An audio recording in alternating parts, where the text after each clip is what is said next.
ज्या व्यक्तीने already pre men's interview दिलेत अशी व्यक्ती मेंटर म्हणून देतो, जेणेकरून व्यवस्थित हँड होल्डिंग डे 1 पासून. मेन्सचा एक डेडिकेटेड फेज आहे आणि मी मेन्सचा फेज आधी का घेतलाय, कारण 1750 मार्काची मेन्स आहे. प्रिलिम्समध्ये 4 ऑप्शन समोर आहेत. देवाला केलेले 9 पावले 200 पैकी 200 पण पडतील, होत नाही पण होऊ शकतं. मेन्सला ब्लँक पेज दिलंय समोर, लिही बाबा काय लिहायचं, काय लिहिणार आहेत तुम्ही त्याच्या. मेन्सच्या तयारीमध्ये पण कसं असतं बघा, आता मी काय करतो जनरली, सो मी काय करणार, 1857चा उठाव झाला, 2 प्रश्न देणार, तुम्ही लिहून आणायचे, दुसऱ्या दिवशी मी चेक करणार, डिस्कशन घेणार, संडे टू संडे टेस्ट. हे कधीपर्यंत चालेल, जून ते डिसेंबर पर्यंत. मग आता प्रश्न असा येतो की बरेच जणांना असं वाटतं की सर मग हे 6-7 महिन्यात अख्खी मेन्स कशी करायची, त्याला सिलेबस कव्हर करायचा. सो मी म्हणतोय हा डिकोडेड सिलेबस आहे. This is going to be our Gita, Quran, Bible for coming times. याच्या बाहेरचं काहीच करू नका. ट्रस्ट मी, गोष्टी वर्कआउट होतात. प्रोसेस फॉलो करा, ट्रस्ट द प्रोसेस, बरोबर. त्यामुळे या पद्धतीने व्यवस्थित केलं तर गोष्टी वर्कआउट होतात. अनफॉर्च्युनेटली काय होतं की या गोष्टींकडे कोणीच लक्ष देत नाही. बॅच तर खूप लोक करतात, त्यातले काही 2, 4, 5, 10 लोकच का सिलेक्ट होतात, कारण यार हे कोणी करतच नाही. ते लोक आधीवर करून येतात, पास होऊन जातात.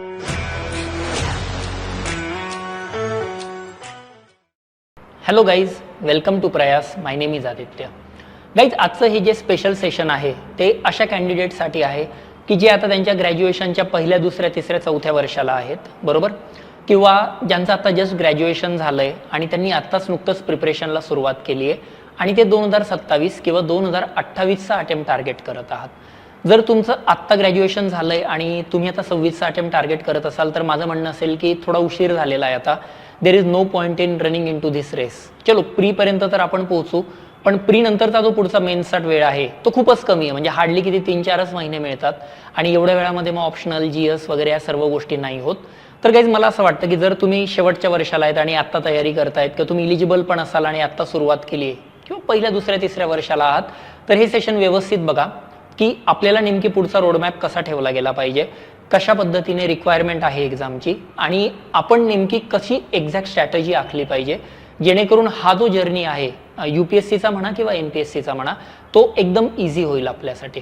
कारण पहा, माझा फंडा क्लिअर आहे किंवा तुम्ही पण तुमच्या आजूबाजूला ह्या गोष्टी पाहिल्या असतील की हा जो आपला प्रवास आहे UPSC MPSCचा, बघायला गेलं तर 10-10 वर्ष पण पोस्ट मिळत नाही आणि बघायला गेलं तर असे पण काही कॅन्डिडेट्स असतात की जे 1.5-2 वर्षात पण पोस्ट काढून घेऊन जातात. तर मला असं वाटतंय जर तुम्ही कम्प्लिटली फ्रेशर आहात आणि आत्ताच तयारीला सुरुवात करत आहात तर ही जी स्ट्रॅटेजी मी सांगतो एकदा बघा, तुम्हाला पटली ती फॉलो करा. त्या पद्धतीने जर आपण हे 1.5 वर्ष व्यवस्थित डेडिकेटेडली स्टडी केला तर 27चा अटेम्प्ट आपण चांगल्या पद्धतीने टार्गेट करू शकतो. चलो तर मग आजच्या सेशनला सुरुवात करूयात. अगेन, ज्यांनी ऑलरेडी हे सेशन पाहिलं असेल किंवा माझ्याशी यूट्यूबवर किंवा डायरेक्टली इनडायरेक्टली कनेक्टेड असाल, तुम्हाला माहिती आहे आपण या सेशनमध्ये काय असं फॉल्स मोटिवेशन नाही देणार आहे की असं केलं की असं होईल, तसं केलं की तसं होईल, किंवा काहीतरी एकदम मोठमोठ्याल्या कमिटमेंट द्यायच्या की असं पण काही करणार नाहीये. एकदम प्रॅक्टिकल अप्रोच. या 4 गोष्टी करा, या 4 गोष्टी व्यवस्थित फॉलो करा. डेडिकेशन हवं, सिन्सिअरिटी हवी, हार्डवर्क हवा आणि त्याच्यासोबत थोडंसं स्मार्टनेस पण. हे सगळं जर फॉलो केलं तर मग आपला UPSC आणि MPSCचा मग पूर्ण हा जर्नी आपला सुकर होतो.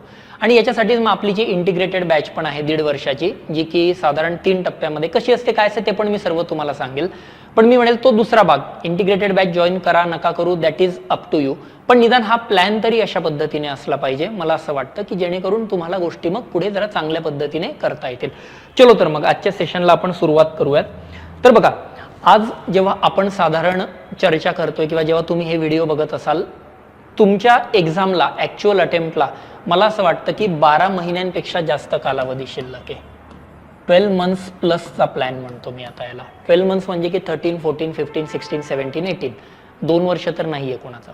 आता तुम्ही म्हणाल की सर पुढच्या वर्षी एक्झामची तारीख तर नाही आली आहे. बघा, तारीख जरी नाही आली आहे तरी सगळ्यांना माहिती आहे UPSCची किंवा MPSCची प्रिलिम्स ही आपली मेमध्येच होत असते. तर आपण जो काही आता प्लॅन बनवणार आहोत तो मेच्याच पॉईंट ऑफ व्ह्यूने बनवणार आहोत. म्हणजे जर तुम्ही आता जरी चर्चा केली की साधारण 12+ महिने आपल्या हातात आहेत, माझं म्हणणं काय असतं की जेव्हा तुम्ही प्रिपरेशनला सुरुवात करतायत, तुम्ही तुमचं प्रिपरेशन फेज मॅनरमध्ये केलं गेलं पाहिजे. रॅन्डमनेस नसली पाहिजे की धरलंय, हे पुस्तक घेतलं वाचलं, ते पुस्तक घेतलंय वाचलंय, तसं पुढे जातोय, असं नसलं पाहिजे. कारण काय होतं बघा, स्पर्धा परीक्षेची सुरुवात करतोय, सगळ्यात पहिले वाचायला घ्यायचं म्हणजे लक्ष्मीकांत म्हणजे पॉलिटी. सर्वजण जातात पॉलिटी घेतात, वाचायला सुरुवात करतात, मग ते लक्ष्मीकांतचे पारायण करत जातो. अनफॉर्च्युनेटली रिझल्ट हाती लागत नाही. मला सांगा, तुम्ही प्रिलिम्स देतात किंवा जे काही कॅन्डिडेट प्रिलिम पास होतात, पास नाही होत, सर्वच लोक लक्ष्मीकांत वाचतात, मग सर्व लोक प्रिलिम का बरं पास होत नाही? काहीतरी अप्रोच असेल ना वेगळा. असं जर काही राहिलं असतं की हे पुस्तक घेऊन तुला कलेक्टर बनवून देतो, मी 2 आठवड्यात पाठ करून टाकतो, पण या एक्झामिनेशनला फक्त पाठांतर नाही लागत, तर आपल्याला त्याच्या पलीकडे जाऊन एक प्रॉपर प्लॅन असावा लागतो, टप्प्याटप्प्याने सेल्फ अनालिसिस करावं लागतं. म्हणून मी काय करतो की हे जे 12 मंथ्स आहेत हे 3 स्टेजेसमध्ये मी डिवाइड करतोय. बघा, आता इथे पर्पजफुली मी UPSC आणि MPSC दोघांचा विचार करतोय, कारण कसं आहे, syllabus more or less same आहे. प्रिलिम्सचा काही ऍस्पेक्ट वेगळा असतो, त्यावर पण मी बोलेल, पण मेन्सचा सिलेबस सरळ कॉपी पेस्ट आहे. त्याच्यासाठी तुम्हाला पूर्वतयारी पण सेम करावी लागते. प्रिलिमचा 20 ते 30% पार्ट वेगळा असतो, तो कॉल आपल्याला जानेवारीमध्ये घ्यावा लागतो, म्हणजे पुढच्या वर्षी ते. तर 3 टप्प्यांमध्ये आपल्याला प्रिपरेशन करावं लागतं. पहिलं मी म्हणतो की तुमचे बेसिक्स क्लिअर असावे लागतात, आणि ह्याच फेजला मी म्हणतो की हा जो पहिला टप्पा आहे हा NCERT फेज आहे. आता बरेच जण म्हणतात स्टेट MPSC वाले की आम्ही स्टेट बोर्ड वाचतो. स्टेट बोर्ड ठीक आहे, पण यार ते प्रीला लागतात कमी अधिक प्रमाणात.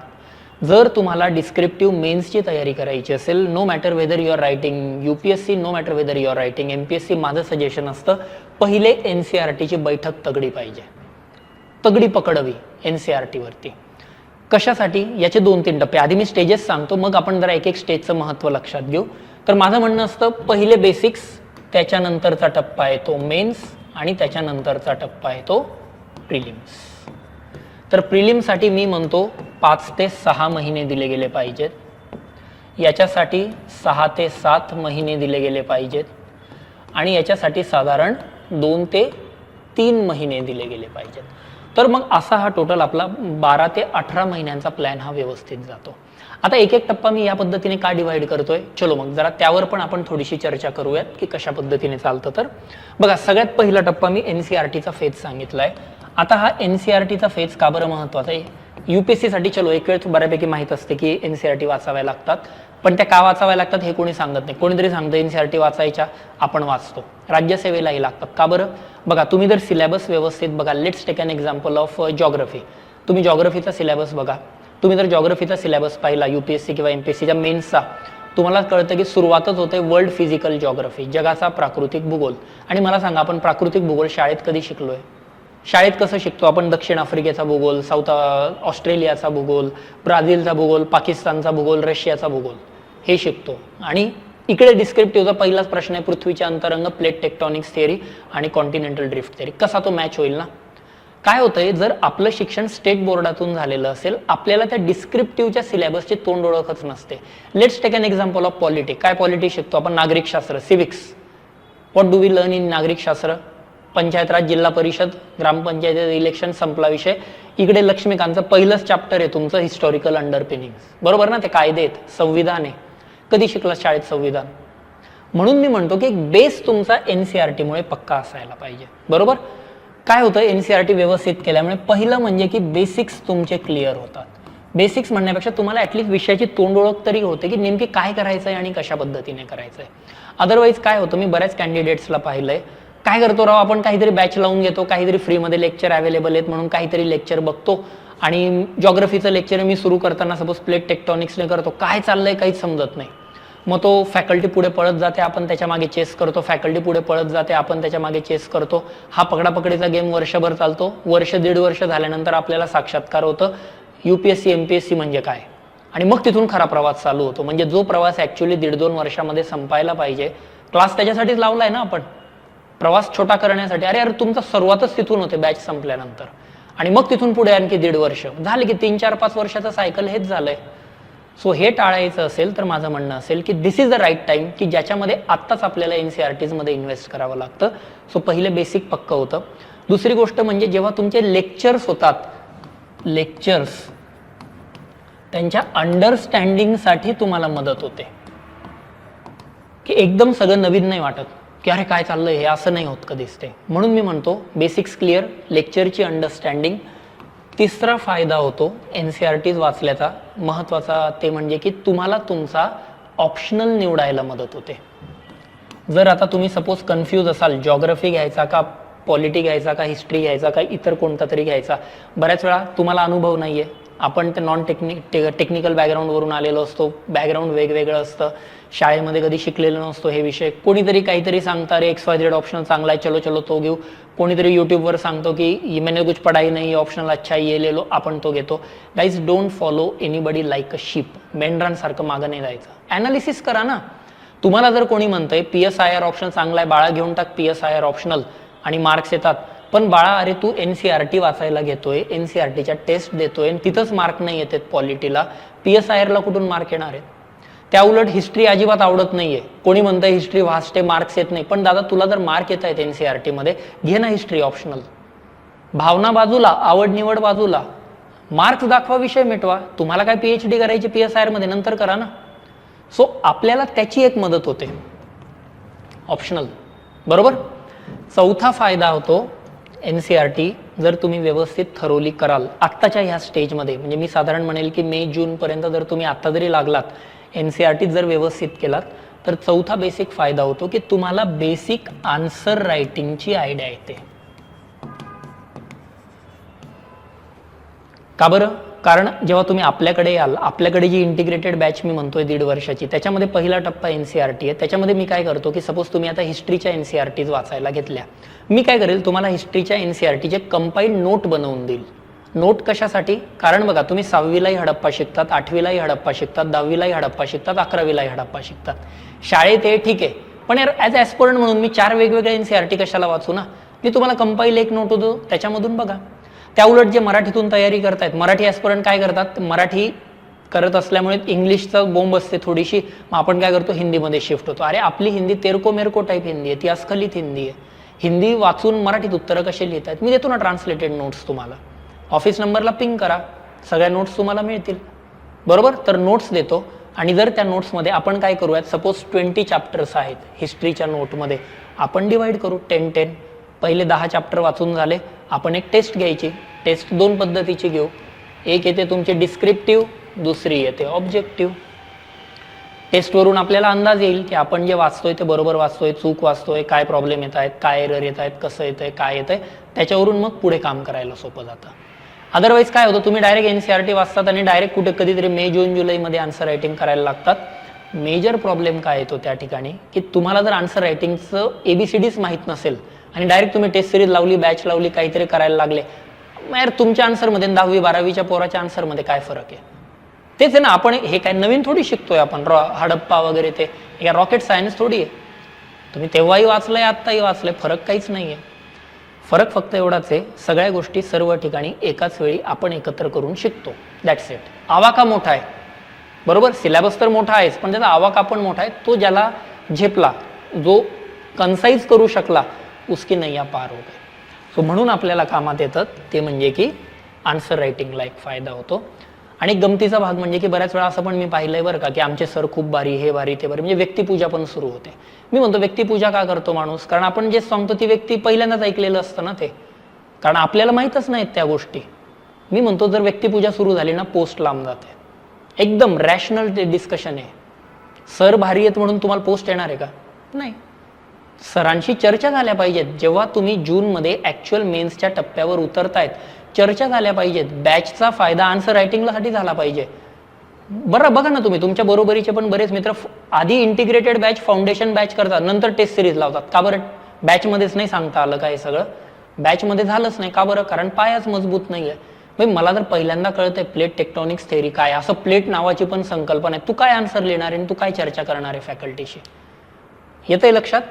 म्हणून म्हणतोय मी की हे 3-4 गोष्टींसाठी पहिला टप्पा महत्त्वाचा आहे आणि माझं म्हणणं आहे तो इमिजिएट चालू झाला पाहिजे. जर तुम्ही 27चा अटेम्प्ट देत आहात तर NCERT संपवण्याची मी डेडलाईन पण तुम्हाला देतोय. NCERTs तुमच्या 15 मे पर्यंत झाल्या पाहिजेत. येतंय लक्षात? 15 मे पर्यंत तुमच्या NCERT झाल्या पाहिजेत. कुठल्या कुठल्या? History, geography, polity, economy, science. 5 NCERT मी रेडीमेड नोट्स देतो. प्रत्येक NCERTच्या 2-2 टेस्ट असतील, म्हणजे हिस्ट्रीच्या 2, जॉग्रफीच्या 2, पॉलिटीच्या 2. बरोबर. त्याच्या पण सब्जेक्टिव्ह आणि ऑब्जेक्टिव्ह अशा टोटल साधारण 20 टेस्टचा मी प्लॅन केलेला आहे. 15 तारखेपर्यंत 20 टेस्ट लिहितायत तुम्ही बघा. म्हणजे लोक अजून झोपेतून उठले पण नाही आहेत आणि आपण मात्र 27 साठी ऑलरेडी 20 टेस्ट लिहून बसलो आहेत. हा जो इनिशियल मूव्हर्स ॲडव्हान्टेज असतो ना, इट्स लाईक T20 मॅच आहे.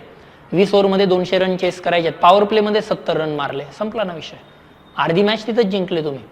सो सुरुवात करत असताना आपल्याला बेसिक NCERTवर फोकस करायचा आहे आणि त्याच्यातून मग गोष्टी क्लिअर होतील. आणि याच NCERTच्या याच्यामध्ये बऱ्याच वेळा असं पण होतं की इकॉनॉमीच्या कन्सेप्ट टफ असतात, जॉग्रफीच्या टफ असतात. मी म्हणतोय मी लेक्चर पण अवेलेबल करून देतो ना, सेशन्स पण अवेलेबल आहेत, बघा. सो काय करायचं, सेशन बघायचं NCERTचं, नोट वाचायची, टार्गेट दिलेलं असेल. तुम्हाला एक डेडिकेटेड मेंटर पण मी देतोय आत्ताच, त्याला 24 तास कधी फोन करा, मेसेज करा, भेटेल, बोलेल.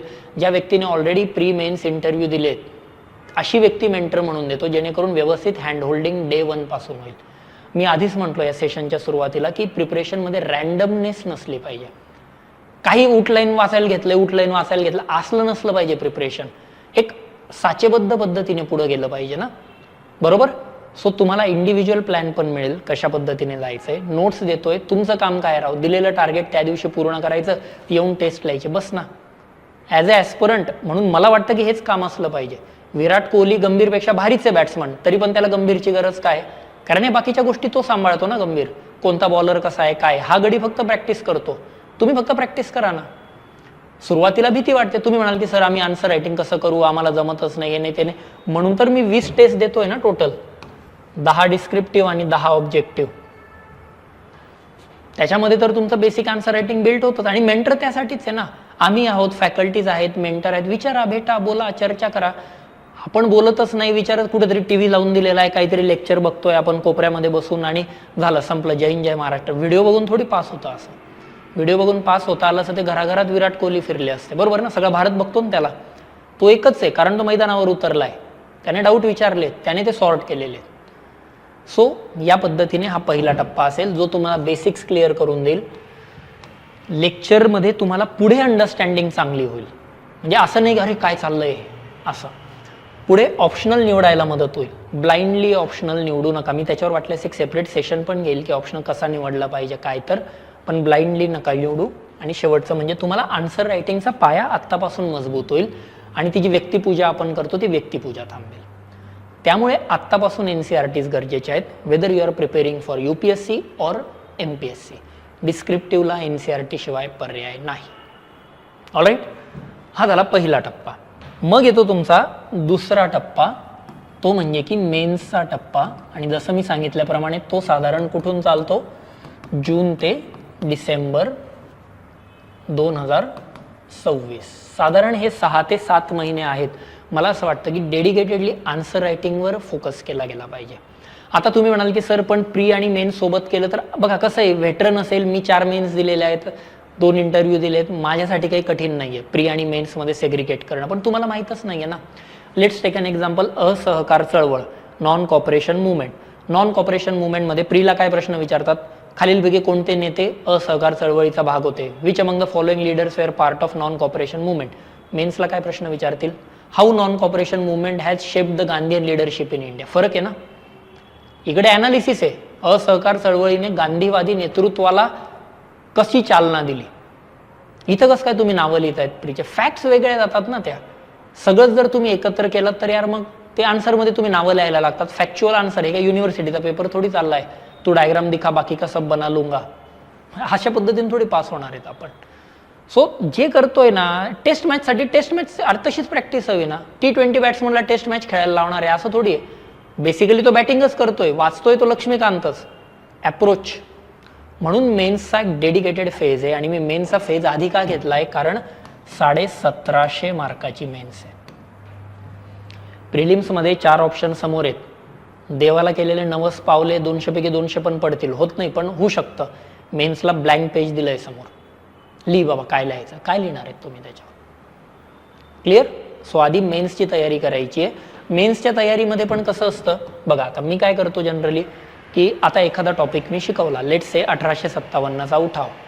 मी जर 1857चा उठाव शिकवला, मी लगेच तुम्हाला त्या दिवशी 2 प्रश्न लिहायला देणार. 2 प्रश्न लिहून झाले, लगेच सबमिट करा, चेक करून देतो. दुसऱ्या दिवशी लगेच त्यावर discussion, Sunday to Sunday test. Simple. Daily answer writing, वीकेंडचे टेस्ट, या पद्धतीने. शाळेमध्ये असंच शिकायचो ना आपण.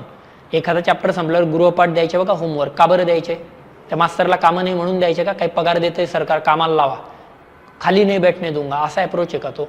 अरे बेसिक लर्निंग मेथोडॉलॉजीच ती आहे, पेडोगागी तशी असते. 100 बकावर 1 लिखा.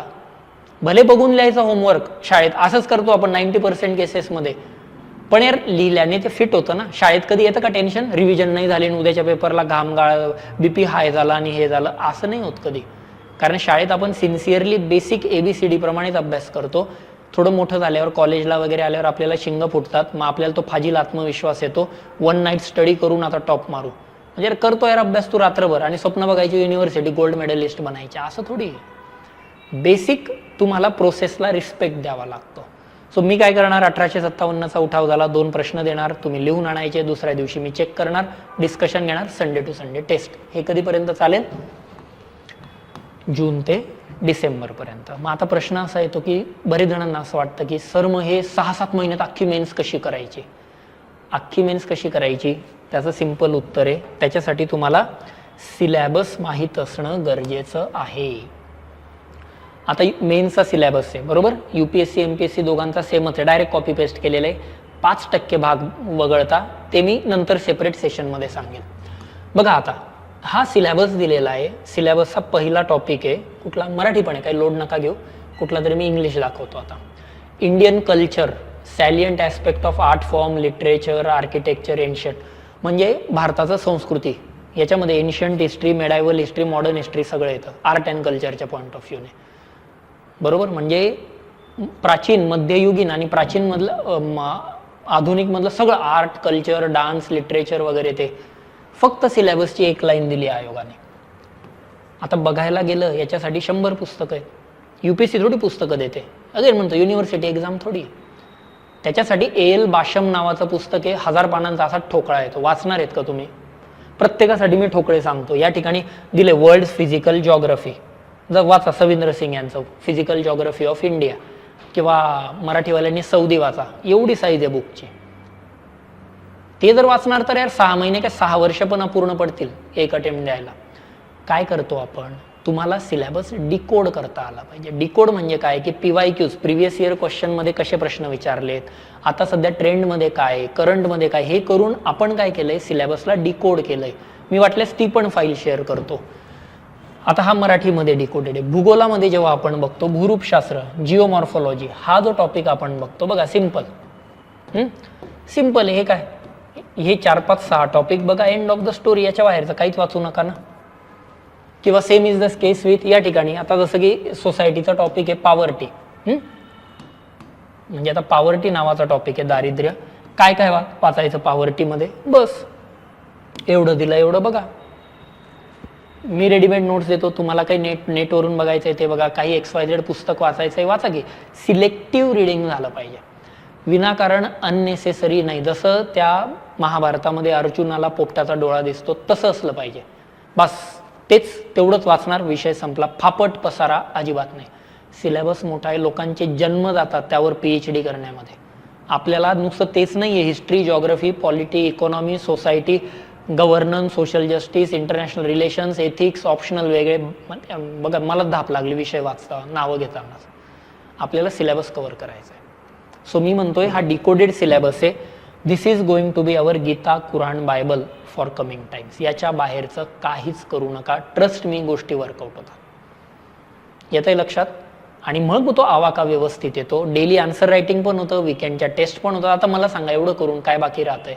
बाकी मी हे नाही सांगते बरं का की मी तुम्हाला नोट्स देईल, हे देईल, ते बाय डिफॉल्ट असतं. म्हणजे लोक याची जाहिरात का करतात मला तेच समजत नाही. नोट्स देशील, अरे बाबा बाय डिफॉल्ट आहे, सिलेबस पूर्ण केला जाईल, आता याची काय जाहिरात करतोय, ते बाय डिफॉल्ट आहे. म्हणजे हे तर असं झालं, भाजीपाला घ्यायला गेले तुम्ही, टमाटावाल्याला त्याला 20 रुपये दिले आणि तो टमाटेच देत नाही, आणि तो जाहिरात करतोय बघा मी टमाटे देतोय 20 रुपयाचे. अरे बाबा तू पैसे घेतले, तू देशीलच ना. सो मी ते नाही सांगते सिलेबस वेळेवर होईल वगैरे. माझं म्हणणं काय आहे, प्रोसेस फॉलो करा, ट्रस्ट द प्रोसेस. यायचं, सेशन झाले की 2 क्वेश्चन लिहून आणायचे, चेक करायचे, संडेची test, end of the story. मध्ये रिव्हिजनचे काही सेशन्स असतील त्या रिव्हिजनमध्ये नोट्स काढायच्या. डेडिकेटेड तुम्हाला मेंटर देतो पूर्ण 1.5 वर्षासाठी. छोटे मोठे काही डाऊट्स असतील त्याला विचारा, बाकी फॅकल्टीज सगळे काय पाहिजे आणखी. या पद्धतीने केलं तर गोष्टी वर्कआउट होतात. आणि मग शेवटचा टप्पा येतो मेन्स नंतरचा, तिसरा, तो येतो तो तुमचा प्रिलिम्स. आणि तो चालतो तुमचा जानेवारी ते मे पर्यंत. अजून मी तारखा देत नाहीये कारण 2027च्या तारखाच अजून आलेल्या नाहीयेत. बरोबर 2027. आणि मग हे सगळं केलं तर गोष्टी, आणि प्रिलिम मध्ये पण सेम सेशन झालं की लगेच त्याच्यावरती आता डेली प्रश्न देणार, पण आता रायटिंगचे नाही, डेलीचे मी तुम्हाला आता 35 MCQ देणार, मिनी टेस्ट म्हणतो मी त्याला. ती टेस्ट लगेच विकेंडला टेस्ट, या पद्धतीने या गोष्टी फॉलो केल्या तर मग हा 1.5 वर्षाचा प्लॅन आपला व्यवस्थित बसतो. येतंय लक्षात?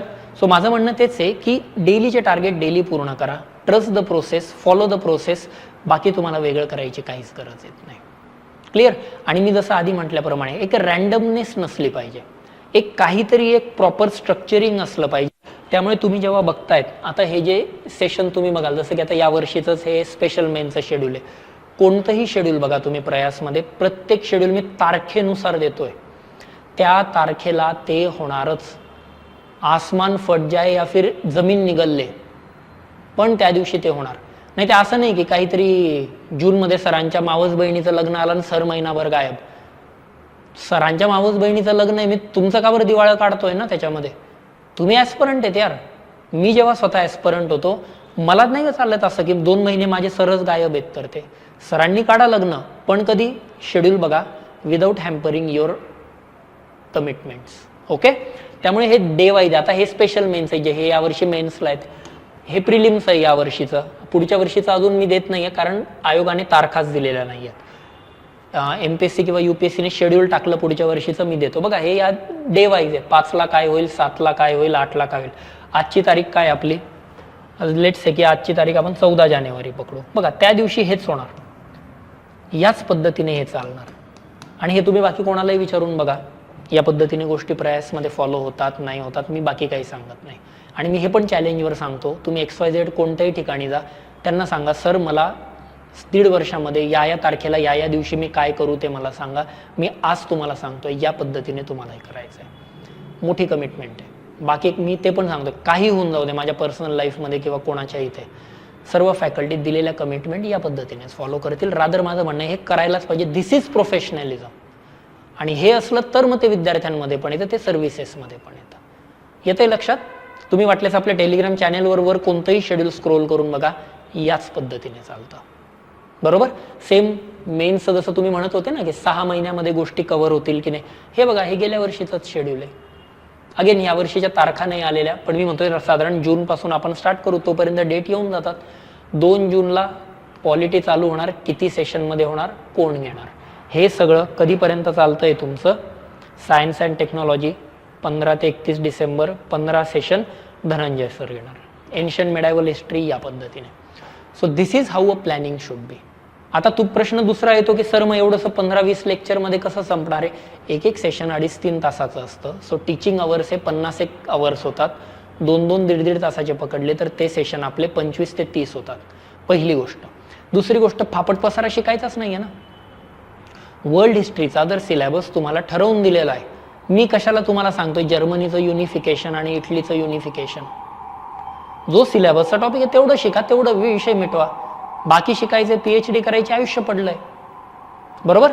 त्यामुळे या पद्धतीने व्यवस्थित केलं तर गोष्टी वर्कआउट होतात. अनफॉर्च्युनेटली काय होतं की या गोष्टींकडे कोणीच लक्ष देत नाही. म्हणून अगदी म्हणजे काय म्हणतात की it is very sad to say की मला दाखवून द्यायच्याने कॉम्प्रिहेन्सिव्ह बॅच केलेली आहे किंवा फाउंडेशन बॅच केली आहे, त्यावर्षी पोस्ट काढणारे हार्डली बोटावर मोजण्या इतके. का बरं होतं असं? बॅच तर खूप लोक करतात, त्यातले काही 2, 4, 5, 10 लोकच का सिलेक्ट होतात? कारण यार हे कोणी करतच नाही, ते लोक आधीवर करून येतात, पास होऊन जातात असं. बाकी मी काय बॅचची जाहिरातबाजी किंवा काय खूपच असं काय टॉपरचे व्हिडिओज आणि हा असं मी तसलं पण काही करणार नाही. सो जे आहे बेसिक प्लॅन आहे, जूनपर्यंत करा. NCERTs जून ते डिसेंबर करा, मेन्स जानेवारी टू पुढचं मे करा, प्रिलिम्स, दॅट्स इट. 3 टप्प्यामध्ये प्रिपरेशन करा. NCERTच्या टप्प्यामध्ये तुमचं बेसिक क्लिअर होईल, ऑप्शनलमध्ये क्लॅरिटी येईल, बेसिक आन्सर रायटिंगला कळेल तुम्हाला. पुढे मेन्समध्ये रेफरन्स बुक्स, ॲडव्हान्स, ऑप्शनल वगैरे सगळं डिटेलमध्ये 6-7 महिन्यात पुढे, आणि जानेवारीपासून फुल फोकस मग प्रिलिम्सला. आलं लक्षात? तर मग अशा पद्धतीने हा 1.5 वर्षाचा प्लॅन असतो इंटिग्रेटेड बॅचसाठीचा. If you want to join the integrated batch, काही असेल ऑफिस नंबरला कॉल करा, मेसेज करा, काय that is I am living up to your own wisdom. पण 1.5 वर्षासाठी जर तुम्ही 27चं टार्गेट करत असाल तर ही डेडलाईन ॲटलिस्ट फॉलो करण्याचा प्रयत्न करा.